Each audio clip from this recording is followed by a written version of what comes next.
custodian of all the lands on behalf of the governor. When I first get into office, Imolites were asking me, where is my land? Where can I build? Sir, give me a land. I was so troubled because I don't have an answer for them. I called up all my directors. We had a meeting, and somebody came with an idea.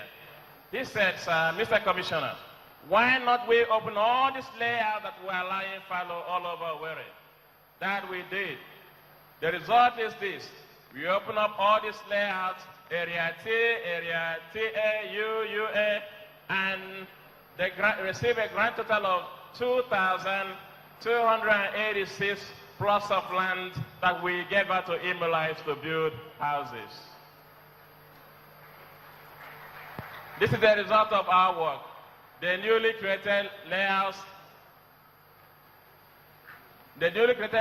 with buildings depicting Imo as one of the fastest growing cities in Nigeria. To do that also, we made the landowners. We paid the landowners, indigenous landowners, we paid them their compensation, spending close to ₦500 billion as compensation to original individual landowners. The next thing we did is that to make sure that the land that you're receiving will have an adequate CFO. Ladies and gentlemen, when we get into office, this is what I made as the CFOs for Imo lands. I decided that it's befitting for Imo State to have a better, mortgageable CFO. This is what I did. My ministry has worked assiduously to carry out all these activities: perimeter survey for all the new layouts, parcellational survey for all the new layouts, and all these things that you're looking at here. Now I'm going to take you to this place that used to be known as legislative quarters. Ladies and gentlemen, this is what touched my heart. When we came into office, this place used to be a den for criminals.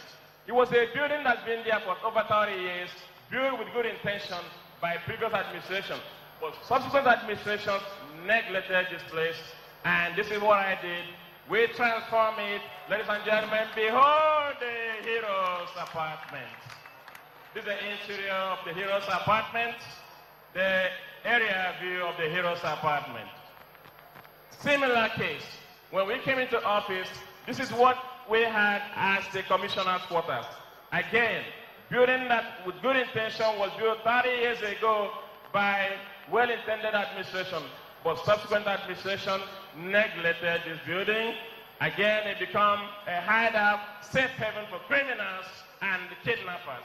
We said no, it should not be. Ladies and gentlemen, behold the new commissioner quarters. Commissioner's quarters. Now, twin duplex, area view of the commissioner quarters. Centenary Tower. When we came into office, I realized that to alleviate the taste for Imolite to have a nice place to live, I have to do something and do it fast. I decided to start the Centenary Towers. This is a 8-block building that is 16th floor, that when completed will house about 1,000 housing units for Imolite to call home. Grant for the Centenary Towers. This is Centenary Towers under construction. Although we had some challenges, but we are getting there. More construction. Here is the Centenary Towers when it's all completed.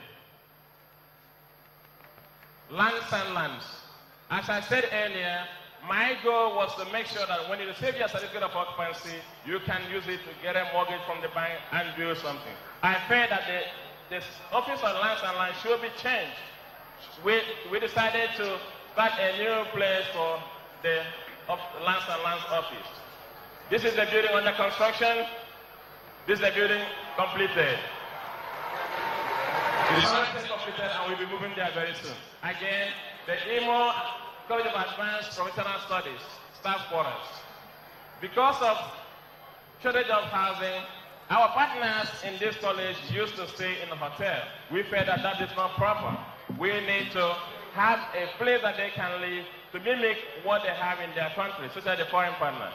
We had put together 18 units of housing units that now 100% completed that house our partners, foreign partners in ICAP.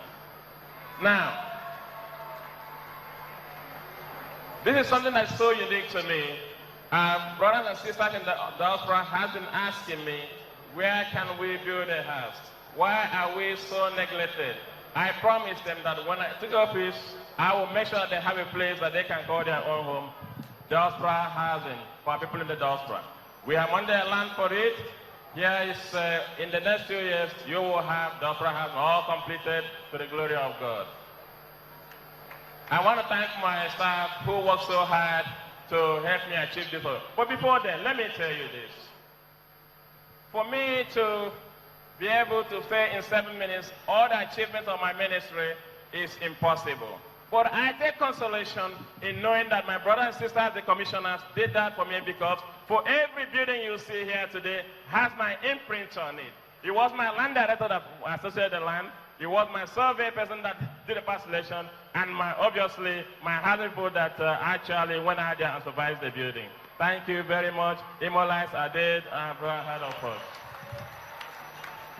Your Excellency, distinguished Commissioner for Lands, tempo is rising gradually.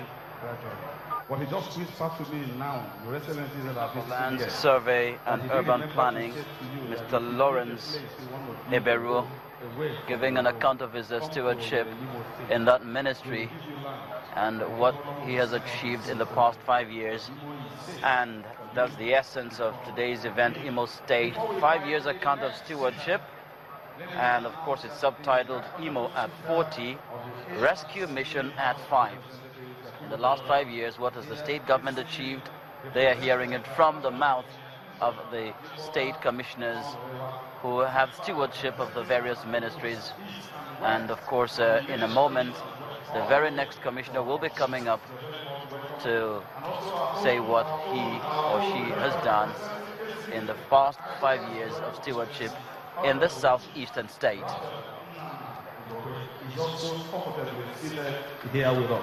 Let us also make welcome the immediate past speaker of Imo State House of Assembly, and by the grace of God, the next senator representing Okigwe Zone, Honorable Chief Benjamin Owa Jumogu. The next, let us make welcome High Chief Engineer Chief Ibe MFR, the Commissioner for Information and Strategy, and a great son of IHAS of Indise.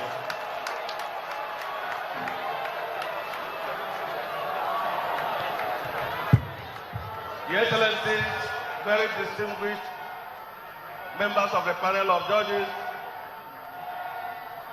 my name is High Chief Engineer Chiribe MOFR, the Honorable Commissioner for Information, Youth and Sports.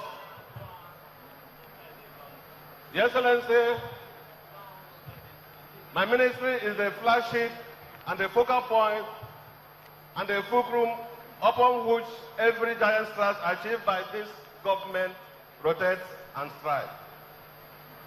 Your Excellency, you can see the mission statement, first of all, is to be conscious of the enlightenment program and the propagation of government programs and policies. Your Excellency, one of the mission statements is the provision of reliable, timely, and useful information to help the citizens take decisions as it concerns and affects them. Next, value statement. We are concerned with the philosophy that information is the key factor that will help us in the contemporary society, and therefore is being guided by the following: trust, quality, objectivity, creativity, and empowerment. The achievements of this ministry so far are being highlighted. Thus, information, youth development and sport.